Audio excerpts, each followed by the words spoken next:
হরে কৃষ্ণ, রাধে রাধে। তো সকলকে জানাই কৃষ্ণময় শুভ সকালের অনেক অনেক শুভেচ্ছা এবং ভালোবাসা। তো বন্ধুরা, আজকে আমি অনেক সকাল সকাল রান্নাঘরে চলে এসেছি, আর আমার কিন্তু রান্না বান্না চলছে, সেটাই তোমাদেরকে দেখায়। তো চলো, এই যে দেখো, এখানে 5 রকমের ভাজা হবে, বাঁধাকপির তরকারি হবে, আর এখানে হবে তোমার সেই ময়দার সবজি। এই যে ময়দা মেখে রেখে দিয়েছি, সবজি বানাবো। আর এখানে বসিয়ে দিয়েছি বেগুন ভাজা। আর আজকে ঝটপট করে এইসব রান্না বান্না করে চলে যাব আমরা এক চক্রা। তো আজকে রথযাত্রার দিন, তো ওই জন্যে বেশি বেশি রান্না হচ্ছে বাড়িতে। তোমরা তো জানো আমার যোগু দাদা আছে, তার জন্যে আজকে স্পেশাল একটা দিন। তাই ভাবলাম যে অনেক রকম রান্না করি, কিন্তু বাড়িতে সেরকম প্রসাদ পাবার মতো কেউই নেই, মা মেয়ে ছাড়া। তো যাই হোক, একটু একটু একটু একটু করে সব কিছু করার চেষ্টা করি।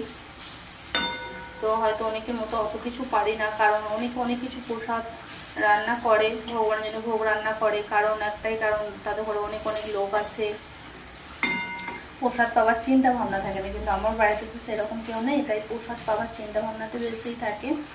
ওই জন্যে আমি একটু একটু করে সব কিছুই রান্না করার চেষ্টা করি। কিন্তু সব কিছু বলতে কি, অনেক রকম আইটেম পারি না, কারণ অনেক রকম আইটেম করতে গেলে মানে প্রসাদ পাবার বাড়িতে লোক থাকা চাই। তো সেই সূত্রে আমরা মেয়ে, তো তাই একটু একটু করে যতটুকু পারি ততটুকুই করি, এটাই ব্যাপার।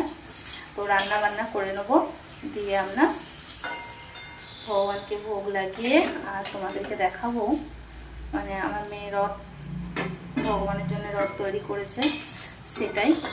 চলো তোমাদেরকে দেখাবো, দাঁড়াও এক সেকেন্ড ধরো, তোমাদেরকে দেখাচ্ছি। না দেখানো কিছু নাই, অবশ্যই দেখাবো। আর একটা ব্যাপার কি জানো তো, এই এক হাতে করে রান্না বান্না করা আর এক হাতে করে ভিডিও করা খুব চাপে, প্রচুর চাপে। হয়তো অনেকে বলতেই পারো যে আমাদের ডাকো, আমরা যে ভিডিও করে দেবো। অনেক মানুষ আছে আজে বাজে মন্তব্য করে, আজে বাজে কথা বলে।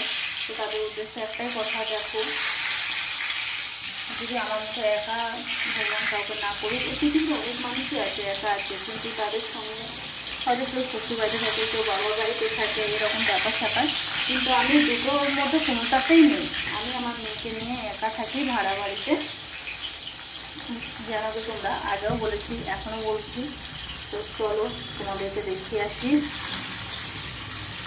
আমার মেয়ে কেমন রথ করেছে, সেটা দেখিয়ে আসি। চলো,